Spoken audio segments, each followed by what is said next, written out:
Well, welcome to our weekly podcast from Women Impacting the Nation of Just Asking. And I am here with, first of all, my name is Sue Trombino, and I happen to be the president and founder of Women Impacting the Nation, where we never forget our men. I just want to let you know that. But I am here with one of my co-hosts and team members is Debbie Ferris. And Debbie, welcome to our podcast this week. Thank you so much, Sue.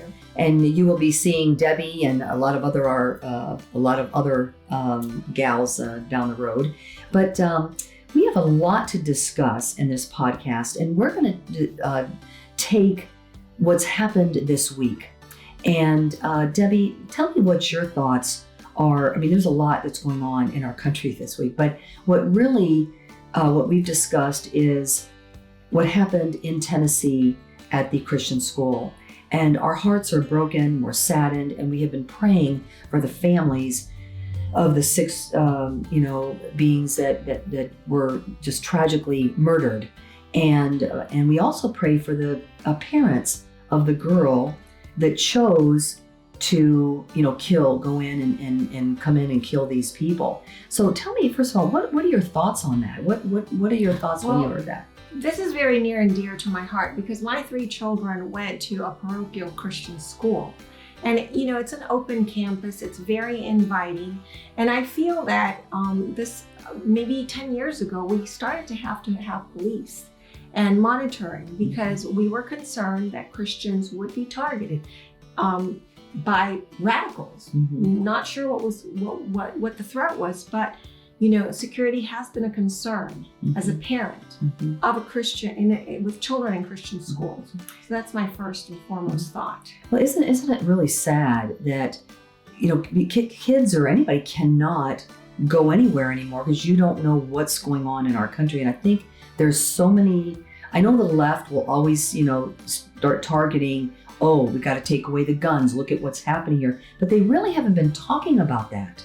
It's not about the guns this time because it's against the Christians. It's against the Christians, yes. When this will happen in Parkland, we're down in Florida. When this happened with Parkland, the first thing they talked about, they weren't talking about the mental illness of this boy that the school board the whole system knew this child. Yes, they had been to their house 23 times. So that's not the first thing they talked about. They never talk about the mental acuity of the perpetrator. Right. Well, but on this one in Parkland, what did they go to? They went, oh my gosh, the first thing is every part of the media was talking about guns, take away the AR-15s, which they don't even know what AR-15 means.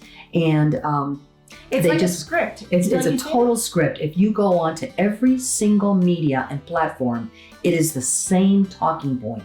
And it's stunning to me that they don't care about that. But when it comes to a Christian, shooting, and with a girl that was 28 years old, happened to dress like a guy, but she's a girl, and we'll talk about the gender, stuff that's going on.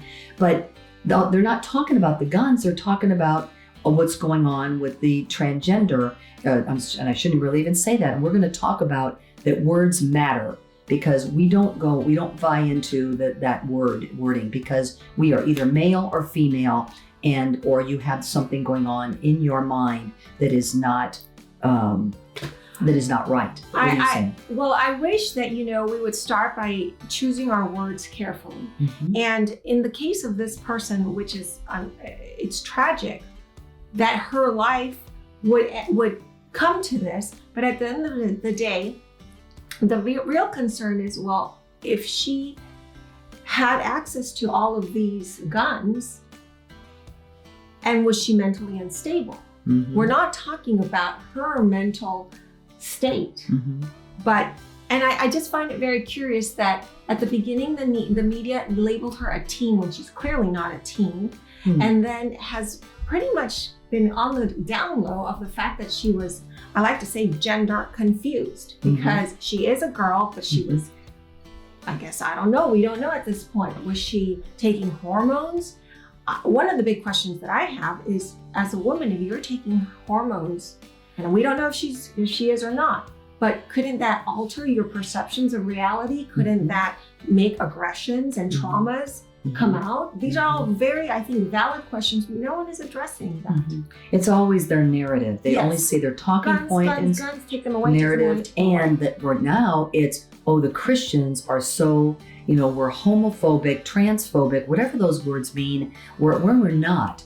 We just know that God made you. You are fearfully and wonderfully made. He knew every hair on your head before you were even born. He has great plans for you, and He made them male and female. And unfortunately, this is the narrative of the left. This is a communist It's tactic. a communist socialist tactic. It's the Saul Alinsky tactic. It's a playbook. It is a playbook, and they're doing it very, very well. And then unfortunately, Americans are buying into it because of sympathy.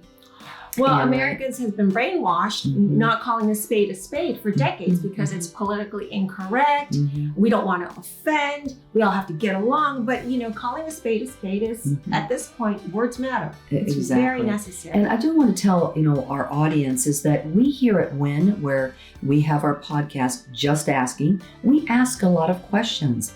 And we may touch on things that you may not agree with. And that's okay, because we like at WIN, honest discussion. We like to have a good discussion because we're not always going to agree, and we're going to agree to disagree on a lot of things. But we're going to come from the lens of truth and facts, not emotion, not conjecture, and really not even all of our opinions. We're all entitled to our opinion. We're just not entitled to our own facts. But so, there's so much here to unpack, Debbie. But we're going to come back in our next segment, and we're going to talk about words matter, because you brought that up, and the Saul Alinsky and socialism, because this is all tied in to their narrative. So you know what? We're just really glad you're with us today, and we'll be right back. Send us an email, send us your comments, and we'd love to hear from you.